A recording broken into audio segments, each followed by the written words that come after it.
Assalamualaikum warahmatullahi wabarakatuh. Bertemu kembali dengan saya Muhammad Subhan, dosen Ekonomi dan Bisnis Islam UIN STS Jambi.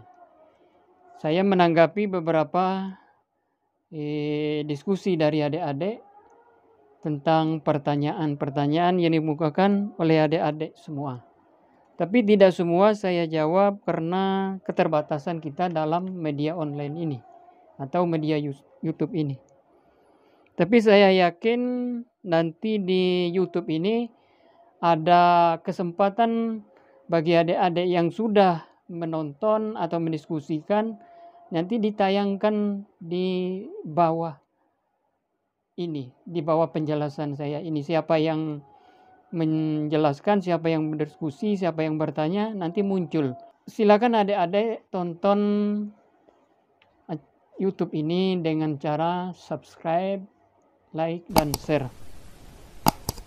Saya mulai dari pertanyaan yang dikemukakan oleh Awal Bahru NIM 50111978 lokal 3C Ekonomi Syariah. Yang ingin saya tanyakan, sebutkan dan jelaskan seperti apa prinsip yang berkeadilan yang dijalankan di dalam perbankan syariah sesuai dengan ajaran Islam. Terima kasih. Ya, prinsip keadilan yang dijalankan oleh perbankan syariah yaitu Quran surah 59 ayat 7. Artinya, supaya harta itu tidak beredar di kalangan orang-orang kaya saja di antara kamu. Artinya kalau kita punya uang atau punya kelebihan, kita punya tanggung jawab untuk memberikan ada semacam pelatihan usaha kerja kita untuk orang-orang di sekitar kita, supaya harta yang kita miliki, modal yang kita gunakan bisa mengangkat harkat atau membawa kemajuan di bidang ekonomi, mengangkat karyawan dan segala macamnya. Kemudian Al-Quran surah 370 ayat 24, di antara harta mereka terdapat hak fakir miskin. Ya, artinya hak orang yang meminta-minta. Kemudian yang ditanyakan apa prinsip yang berkeadilan? Prinsip berkeadilan itu artinya ya kalau kita punya kelebihan, kita punya tanggung jawab untuk memberikan kepada yang berhak, kepada peminta-minta atau kepada orang yang belum punya usaha. Kalau kita mendirikan perusahaan, kita sudah sewajarnya untuk mengangkat harkat di sekitar usaha kita untuk bekerja di perusahaan kita. Kemudian dari Rizky Maharani 3B Ekonomi Syariah, pertanyaannya bagaimana bank membayar mengatasi jika nasabah kehilangan uang dalam rekening padahal mereka tidak pernah mengambil. Artinya ini sudah sampai ke pidana. Ya, kalau kita punya keluhan seperti itu, artinya kita punya hak untuk mengajukan ke kepolisian di bagian pidana. Artinya ketika kita harta atau rekening kita berkurang, silakan kita melapor ke kepolisian. Kenapa hilang, atau sebelumnya kita konfirmasi ke pihak bank. Kalau pihak bank tidak punya tanggung jawab yang jelas, artinya kita punya konsekuensi untuk menanyakan kepada pihak yang berwajib. Dalam hal ini pihak kepolisian. Yang baru-baru ini kita dicontohkan oleh dari Malaysia itu. Artinya ada bank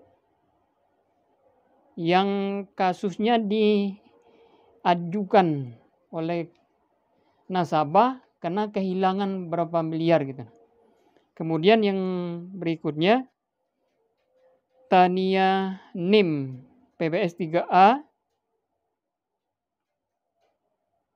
Kenapa masyarakat banyak tertarik bank konvensional dibandingkan ke bank syariah? Padahal mereka tahu bahwa bank konvensional bunganya sangat besar. Apa yang buat daya tarik masyarakat kepada bank konvensional dibanding bank syariah? Artinya itu tanggung jawab kita. Kalau sekarang kita sudah menjadi penyuluh. Kita sudah belajar di Fakultas Ekonomi dan Bisnis Islam.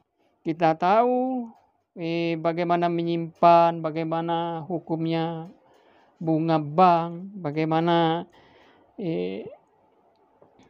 kita mengambil dengan niat menyimpan untuk mengambil bunga, kemudian dengan prinsip bagi hasil atau yang halal itu yang mana. Artinya kita mengajak ya diri kita sendiri dulu, kemudian keluarga, kemudian orang lain, supaya yang berkeadilan itu adalah bank syariah. Ya, kita alhamdulillah sekarang bank syariah artinya bank yang mempunyai prinsip bagi hasil sudah ada di Indonesia, dan alhamdulillah. Kemudian dari Fitriah kelas PBS 3A, saya mau menanyakan Pak, pada saat ini kan bank syariah itu bank lainnya marak memberikan program undian. Artinya yang nama undian ya berdosa. Berbeda dengan undian kalau yang namanya undian bentuk apapun. Berbeda dengan hadiah. Kalau hadiah artinya prestasi kita diberikan reward oleh yang menganggap kita berprestasi. Tapi kalau undian ya seperti undian di zaman dahulu, ada undian SDSB, undian undian bola, undian segala macamnya, itu ya tetap judi. Kemudian Rizky Maharani, saya ingin bertanya, apabila penerima pinjaman melewati jangka waktu yang telah ditentukan, bagaimana tindakan solusinya oleh si peminjam? Ya artinya kalau kita meminjam kontrak jangka waktu, kapan pelunasannya, kapan pembayaran per bulan, harus taat aturan. Artinya amanah. Ya kalau kita mau pakai prinsip Nabi Muhammad, artinya kita harus jujur, harus amanah. Ketika kita menandatangan, apa yang kita baca, apa yang kita pahami, artinya kita sanggup melakukan konsekuensi itu. Artinya ya junjung tinggi nilai kebenaran itu.